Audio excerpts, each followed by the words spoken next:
আজি কি হ'ল জানেনে? ৰাতিপুৱাৰ ভাত সাজ খাওঁতে প্ৰায় 11:30-12টা তেনেকুৱা হৈছিল আৰু তাৰপিছত ভাবিলোঁ কি ইমান দেৰিকৈ ৰাতিপুৱাৰ ভাত যিহেতু খাইছোঁ, আজি বোলো দুপৰীয়াৰ ভাত নাখাওঁ। তাৰপিছতে 3টা 3:30মান বজাতে দুয়োটাৰে মানে ইমান বেছি ভোক লাগিছে আৰু সেইটো সময়ত ভাত বনাই খোৱাৰ সময়ো নহয়। গতিকে পাস্তা আছিলে, মই বোলো পাস্তাকে বনাওঁ আৰু দুয়োটাই খাম। তাৰপিছতে কি আৰু পাস্তা বনাবলৈ লাগি গ'লোঁ। প্ৰথমতে পাস্তাখিনি অকণমান তেল দি লৈ বইল কৰি ল'লোঁ। তাৰপিছত এইফালে বিলাহী, পিঁয়াজ এইখিনি ভাজি লৈছোঁ। ইয়াতে চয়া চচ, নিমখ এইখিনি দি পেলাই অলপ সময় ভাজিম। মই সাধাৰণতে আনকালে পাস্তা বনালে ৰিফাইন তেলেই দিওঁ। আজি ৰিফাইন তেলো নাছিলে, সেইবাবে মিঠাতেলতে বনালোঁ।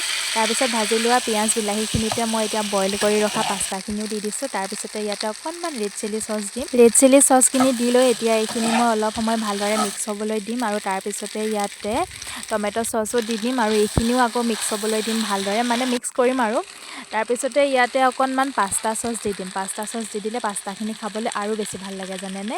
এইফালে এতিয়া সকলোবিলাক দিলেও ভালদৰে পাস্তা। এনেদৰে পিছে দোকানৰ পৰা অনা পাস্তা বহুত দিনৰ মূৰত বনাইছোঁ আজি দেই। মই আনদিনা আটাৰে বনোৱা পাস্তা বনাওঁ আৰু কেনেদৰে ঘৰতে আটাৰে বনোৱা পাস্তা বনাওঁ সেয়াও মই আগৰ ভিডিঅ'সমূহত দি থৈছোঁ। আপোনালোকে যদি চোৱা নাই তেতিয়াহ'লে চাবচোন কেনেদৰে বনায়।